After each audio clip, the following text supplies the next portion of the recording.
Welcome back to the final chapter reading of The Keeper of Fire, Book 1 of the Dolphin Code Trilogy.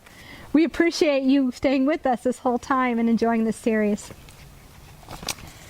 Chapter 12, The Island.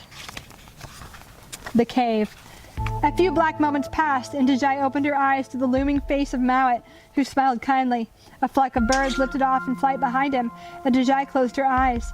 There was no more pain. Mowat. Yes, Deiji. Did I make things right? Is the world okay?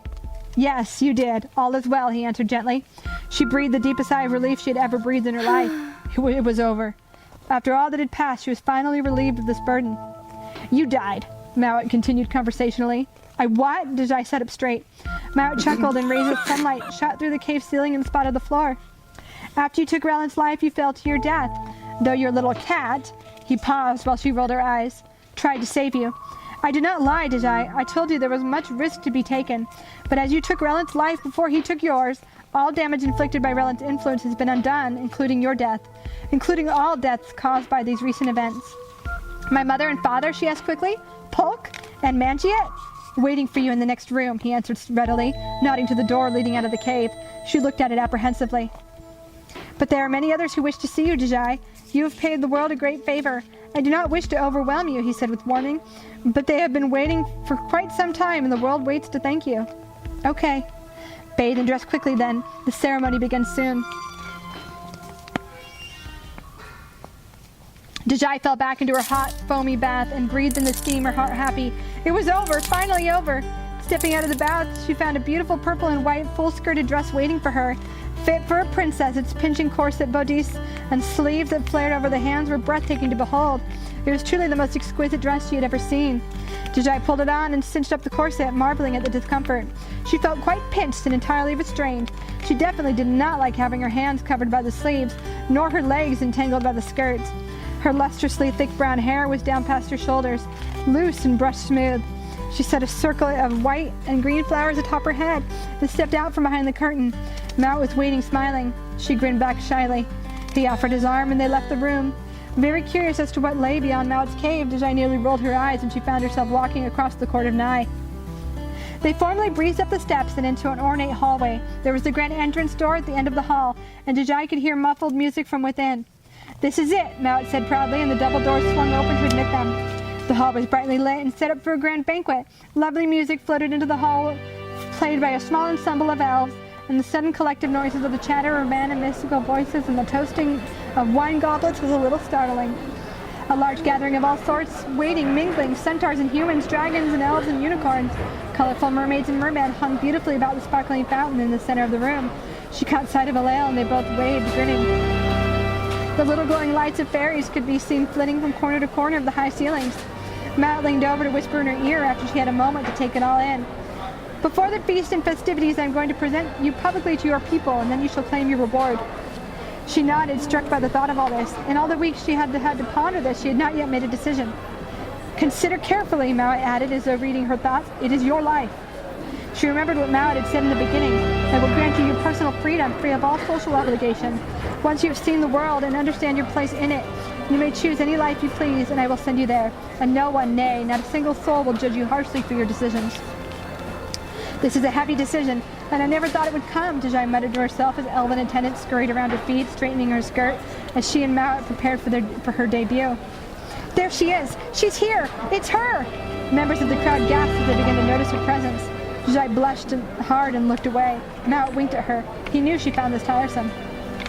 The crowd applauded at their entry, lining up along the sides of the red carpet that led the way to the king's now vacant throne. All the strangers' faces were mostly a blur as each fell into a bow, though a few in particular stood up strongly. Deiji nearly yelled. Deiji! Her parents called out to her. They were waving their arms wildly and breaking the line, rushing onto the carpet. She slipped away from Mowat's side, and the three of them fell into a strong embrace. Seeing them smiling, alive and well, was enough proof to Deiji that all had been worth it. She reluctantly tore herself away. They had scarcely taken a step when Manjit stepped out of the crowd. They threw their arms around each other tightly. Juju, he whispered. But even this could not keep her from her fate. It was time to stand before the crowd. Mowat supported her hand on his and escorted her to the throne. She felt a moment of elation as she looked out into the sea of faces before sitting somewhat awkwardly onto the throne, her face flushed and burning. Ahem, Mowat began. The murmuring of the crowd subsided. I have a few announcements. Ways the Sty has taken Aenea's place as Keeper of the Skies. I find this to be an appropriate placement. The other two keepers, Mangia and Aril, will maintain their stations. But we need a new Keeper of Fire. He turned to Deiji. This is Deiji JQ, citizen of Mount Odell and its neighboring village. Thunderous applause cut him off. This girl, he continued over the roar, 16 years in her age, has saved our world. From the day I met Deiji, I knew of her infinite potential. I could see from her example a kind of spirited individual that she alone might be brave enough to face what must be faced. Well, I was correct in my thinking. Deiji has faced solitude in foreign environments, self-reliance in terms of survival, and even tutelage under those more enlightened than she. Deiji caught Manjit's eye and they grinned. She has taken on the most horrifically dangerous creatures of this world and even Relant himself. She has been victorious against the most ultimate evil of this world. And she has made friends, he added softly. Friends of such a strong degree that you or I would pray to have such friendships in our lifetimes. The crowd was hushed, absorbing the legend. Mowat went on. She has fought, learned much, and has overcome all trials. She has made shown her strengths. There was more applause. Mowat turned to her. Deiji, the J in your name isn't just a letter. It stands for Jai, which is the essence of a secret strength, a boldness that will remain light, even in the midst of the darkest evil. The prophecy named you. This is your new name. We give you a new name. Jai, she whispered, sounding it out. For all these things that Jai has fought for, we honor her today, Mowat said with finality. But there is more to be said. As everyone now knows, the continents of Nigh are now one. Man and mystical, having dwelt separately for hundreds of years, are now living amongst each other. The people of this world are in a time of peace with this new awareness. People of all races and cultures are meeting together and learning from one another. But even in the midst of something so fortunate, we cannot afford to be foolish. The hall fell silent. We need a ruler, someone who understands both sides, one who is wise and inexperienced. And I do not think that King Jabhadson is, shall we say, up for the job, Mowat added with a chuckle. The crowd laughed appreciatively. Dejai's heart sank. She knew what he was going to ask of her. He reached for her hand and she stood to meet him. I present to you this medallion, Mowat announced, stepping to the side of the dais and receiving a small box of gold-plated antler from an attendant. He opened the box and lifted the pendant for all to see. She had worn it through all the elements and it had become tarnished and dull. Mowat had polished it and shined up wonderfully, with an entire circle of jewels alive with glowing colors. Jai, I once promised you the ultimate reward of placement in this world. I ask you to make that choice now. Will you find the strength to lead the world into its new age? The people fell silent, listening intently with bated breath. Deiji couldn't find her words. She stood for a moment that felt like an eternity. How to make such a decision? When she thought about politics and leadership, she suddenly became very tired. Did she really have what it took to lead a whole new world into a new era? Her eyes spotted her parents in the crowd. She knew she was too world-weary to return to Mount Odell with them, back to the ignorant, constricted lives of daily routines. Her gaze lingered on Mangiat. What better life was there than love? They could walk the world together. But would she be satisfied? Mangiat. She opened her mouth to speak, but promptly shut it again. Wait! Mangiat! Something brilliant surfaced in her mind, and something she had longed for deep inside her soul was within it. These thoughts welled up so quickly she could scarcely contain them. She leaned over and whispered urgently into Mowat's ear for a few minutes. The man's face looked startled. Then he smiled warmly, obviously proud of her. She bowed her head as Mowat held up the amulet to the crowd. The Keeper of Fire has chosen, he announced, placing it around her neck. Then lifting his hands in joy, a rainbow shot up from behind him, and it arced to the other end of the hall as the crowd cheered. Jai stood on the raised bluff of the southernmost of the dragonmost islands with Mowat, scanning the skies for Geo. She was wearing a much more comfortable sari, which was perfect for the island's temperature. Her sash was tied tightly around her waist, her knife girded to it, and she toyed with the medallion. Deiji remembered her first days here and wanted to relieve that special satisfaction for a time. If they wished to leave, Geo would simply fly them away anywhere in the world they wanted. She knew this was her true path.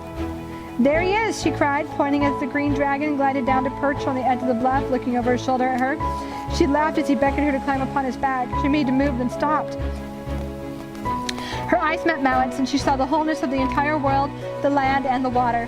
Her brow furrowed in concern, for he had passed to her a majority of his magic, and seemed somewhat empty.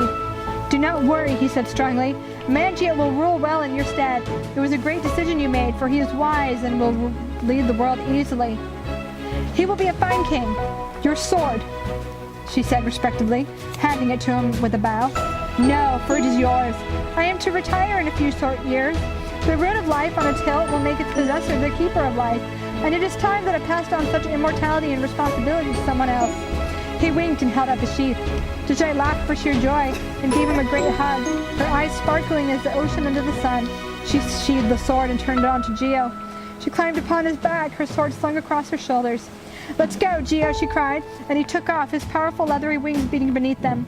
Giant, her dragon, flew high into the light blue sky, and the man grew smaller beneath them.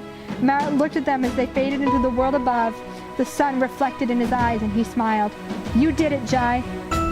The end. Thank you so much for watching our series, and stay tuned for our video conclusion.